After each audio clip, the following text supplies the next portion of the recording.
Halo sobat semua, selamat datang di channel The Apostle. Semoga Anda semua dalam keadaan sehat dan luar biasa. Ingatlah selalu bahwa keselamatan jiwa Anda lebih penting dari isi dunia ini.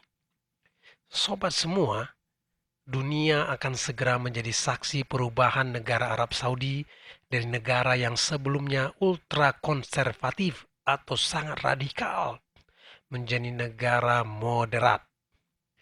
Karena konsep ultrakonservatifnya atau radikal tersebut, maka Arab Saudi sebelumnya sangat anti asing dan juga anti orang kafir secara keseluruhan.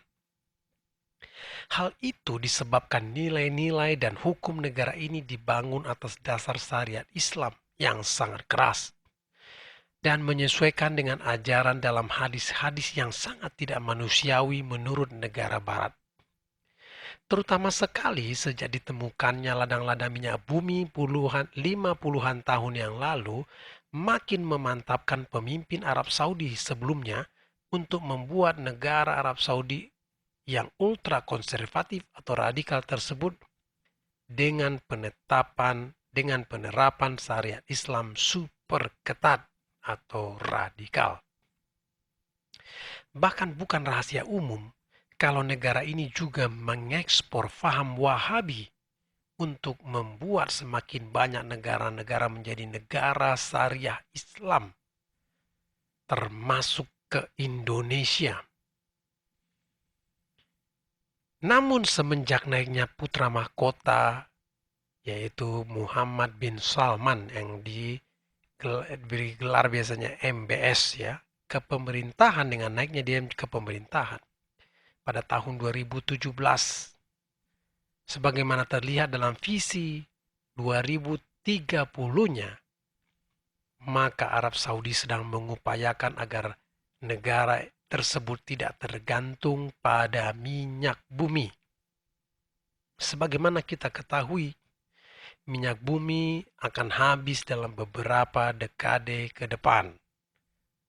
Oleh karena itu, MBS Muhammad bin Salman akan melakukan diversifikasi ekonomi dan juga mengembangkan sektor publik seperti kesehatan, pendidikan, infrastruktur, rekreasi, dan wisata. Sebelum lebih jauh pembahasan kita, mari sobat sekalian mohon kiranya video ini diberi like dan juga di subscribe ya, supaya saya lebih semangat untuk terus berkarya. Mohon dukungannya. Baik sobat sekalian, pada video ini kita akan menyoroti beberapa hal. Namun sebelumnya mari kita saksikan dulu cuplikan interview Muhammad bin Salman dan TV Al Arabiyah. Demikian. سمو الأمير، مشاريع كبرى في صندوق الاستثمارات العامة، نيوم، القدية، البحر الأحمر، روشن. أنا أريد أسألك تحديدا عن المشروع الإسكاني روشن. أعطيني تفاصيل عنه، تحكي لي عن هذا المشروع. طبعا كان من أحد أكبر التحديات اللي هو رفع نسبة الإسكان، وكان هو أكبر مطلب للمواطن.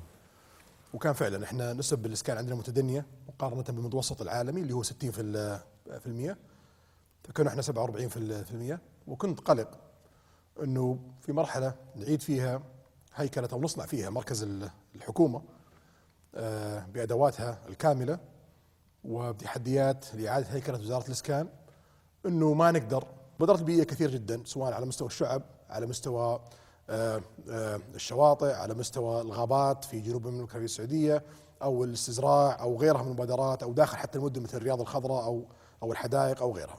مشروع الجزر فأثرها مباشر على السياحة، أثرها مباشر على جودة الحياة. يعني إذا تبغى تستقطب رؤوس أموال، تبغى تستقطب عقول داخل المملكة العربية السعودية، وتبغى تحافظ على العقول السعودية ورؤوس أموال السعودية، يجب أن تقدم جودة حياة مميزة. واحد أعمدة جودة الحياة اللي هو البيئة. فالبيئة لها أثر مباشر على كل المستهدفات الاقتصادية اللي يعملها المملكة السعودية: سياحة، جودة حياة، استقطاب رؤوس أموال، استقطاب عقول إلى آخره. في السياحة وفي البيئة مشروع جزر البحر الأحمر. هل نحن نتحدث عن مالديف جديدة في السعودية؟ ما أعتقد أنه في سايح يبغى يروح الكوبي. احنا المفروض نقدم شيء جديد، فكان جزء مثلا من العمل في مشاريع اللي تقع في البحر الاحمر انه وش الدي ان اي حقنا اللي نحتاج ان نقدمه. لازم نقدم ثيم جديد، خدمه جديده مختلفه، لكي يعني السايح يندفع انه يطلع على هذه الثقافه المختلفه عننا في البحر الاحمر. فقسمت المشاريع ما بين مشاريع اوثنتيك قائمه على طراز معماري حجازي. مدينة الرياض. سمو الأمير، أنتم لما أعلنتوا في حديثكم أنه ستضاعفون عدد سكان مدينة الرياض إلى من 15 إلى 20 مليون، الناس مباشرة تحدثت عن الرياض مدينة مزدحمة، كيف سوف يعني نضاعف سكانها بهذه الطريقة؟ وأيضا لماذا أصلا نضطر إلى مضاعفة الرياض إلى هذا العدد؟ اليوم 80% من اقتصاديات العالم قائمه على المدن، وفي العشر 20 سنه القادمه سوف يكون 90% من اقتصاديات العالم قائمه على المدن. فاذا اردت ان تخلق تنميه، اخلق التنميه في المدينه، لان هي اكبر اداه لك لخلق نمو وخلق وظائف. Baik sobat sekalian, dalam video ini kita akan melihat atau menyoroti beberapa hal. Yang pertama, Arab Saudi akan meningkatkan pendapatan dari sektor pariwisata. 1A-nya sebagai penjelasan adalah untuk mencapai hal itu maka Arab Saudi berencana membangun proyek seluas 334 km persegi di barat daya Riyadh yang akan rencananya menyaingi Disneyland dan taman mewah lainnya di dunia. Yang B, pembangunan bioskop yang banyak. Ternyata selama ini warga Arab Saudi tidak boleh nonton bioskop, makanya itu mereka kalau mau nonton bioskop keluar dari Arab Saudi ke negara Qatar, Dubai, kira-kira gitu. Jadi sekarang terbuka banyak bioskop dan itu banyak investor dari barat. Yang C, 1C, akan ada pembangunan perumahan-perumahan standar internasional dan itu jutaan perumahan baru akan dibangun. Yang kedua, Arab Saudi akan menarik banyak orang untuk tinggal di Arab Saudi. Jadi Arab Saudi perlu menarik penduduk yang baru nih, orang-orang asing tentunya. Bukan warga negara Arab Saudi, tapi orang asing mau ditingkatkan jadi tinggal di Arab Saudi. Hal itu mau tidak mau harus membuat Arab Saudi merubah hukum syariahnya yang ketat itu tadi. Yang ultra konservatif, yang radikal tadi menjadi moderat. Makanya itu di video saya sebelumnya bahwa Muhammad bin Salman mulai menyeleksi hadis-hadis penyebab radikalisme, kekerasan yang tidak manusiawi itu yang menjadi dasar hukum di Arab Saudi itu mulai diseleksi. Ternyata mayoritas sumber-sumber hukum, aturan-aturan syariah itu berasal dari hadis-hadis yang kabar namanya, yang tidak jelas asal-usulnya. Itulah yang membuat juga radikalisme di Arab Saudi sendiri. Dan sekarang dihapus mayoritas hadis-hadis itu, hanya dikit sekarang yang terpakai. Sehingga tidak ada lagi nanti ke depannya hukuman mati contoh untuk orang yang berzina. Karena menurut Muhammad bin Salman itu tidak ada hukuman mati berzina di Al-Quran, itu adanya di hadis. Hadis itu kan catatan-catatan saksi mata yang menurut mereka saksi mata.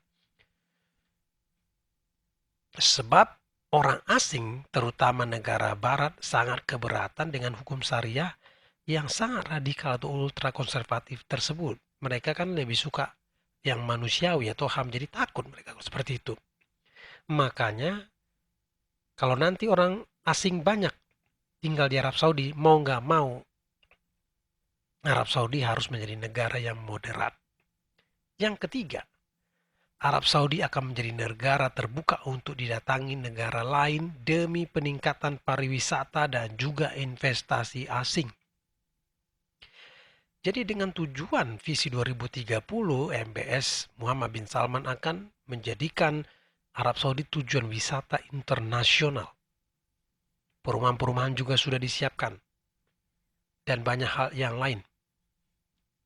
Untuk ekonomi juga diundang investor asing untuk masuk. Karena memang itu tadi diversifikasi ekonomi. membuat diversifikasi. Tidak satu macam saja sumber ekonominya. Tadinya hanya minyak, terutama sekarang yang lain. Selain mungkin dari haji tentunya. Jadi mau nggak mau Arab Saudi akan terbuka didatangi negara lain. Kalau terbuka tentu akan banyak percampuran. Orang Arab Saudi sendiri akan melihat dunia luar karena selama ini mungkin dunia luar bahkan melalui internet bisa saja dibatasi, tapi sekarang dia akan terbuka berinteraksi dengan orang-orang asing. Yang keempat, kalau orang asing lebih banyak dengan berbagai kepercayaannya dan juga dengan menjadi moderatnya Arab Saudi, maka mau tidak mau ke depannya menurut saya gereja bagi yang Kristen, sinagog bagi yang Yahudi, kuil bagi yang beragama Hindu, vihara bagi yang beragama Buddha akan juga dibolehkan berdiri demi supaya orang asing tersebut mau betah tinggal di Arab Saudi. Iya dong, kalau nanti dia mau mengundang supaya lebih banyak lagi orang menetap tinggal di Arab Saudi. Mungkin tenaga kerja dan seterusnya yang lain karena dia butuh orang-orang juga yang ahli untuk tinggal mengembangkan negara Arab Saudi. Mau nggak mau harus difasilitasi dong mereka. Nggak mungkin mereka yang beragama Islam semuanya yang diundang masuk untuk tinggal atau jadi penduduk di sana. Mau nggak mau berarti ya bagi yang Kristen akan ada nanti komunitas Kristen di sana. Gereja-gereja akan banyak, tidak mungkin hanya satu. Kalau tidak nanti negara asing tahu atau negara barat tahu tidak mau lagi mengunjungi wisata di sana. Kira-kira itu yang menurut saya bakal terjadi ke depannya. Jadi dari video ini dapat kita simpulkan. Arab Saudi akan segera keluar dari belenggu ultra konservatifnya atau radikalismenya dan juga akan segera keluar dari belenggu kemiskinan rakyatnya karena ternyata di sana yang kaya hanya golongan tertentu. Akan segera keluar juga dari belenggu pelanggaran HAM penduduknya menuju negara yang lebih modern, manusiawi dan terbuka bagi dunia luar. Hasilnya tentu masyarakat Arab Saudi akan lebih makmur ke depannya, karena akan banyak sumber pendapatan bagi penduduknya. Semenjak perempuan diperbolehkan bekerja saat ini, semenjak Raja Putra Mahkota Muhammad bin Salman ini memerintah, diperkirakan tahun 2030 akan menyumbang devisa atau kenaikan pendapatan sekitar 900-an triliun bagi negara. Luar biasa kan? Dengan wanita sekarang diperbolehkan bekerja di pekerjaan-pekerjaan tertentu yang dulu tidak ada kesetaraan gender. Tentu saja orang-orang kaya baru akan bermunculan karena selama ini kekayaan itu hanya untuk golongan tertentu saja di sana. Modernisasi Arab Saudi ini tentu akan membawa keuntungan juga bagi penyebaran Injil di Arab Saudi. Dan tentunya berita ini sangat menggembirakan karena akan banyak orang mendengar kabar baik, keselamatan dengan lebih bebas lagi. Saya percaya nama Yesus akan semakin disebarluaskan di Arab Saudi.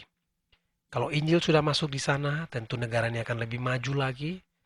Dan tentu negara ini akan banyak orang dibawa kepada Tuhan. Tidak tertutup kemungkinan keluarga kerajaan juga di sana nanti akan ada yang menerima Yesus sebagai Tuhan dan Juru Selamat. Kiranya kemuliaan hanya bagi Tuhan Yesus Kristus. Demikian video kali ini, sobat sekalian, kiranya video ini bermanfaat. Tuhan Yesus memberkati.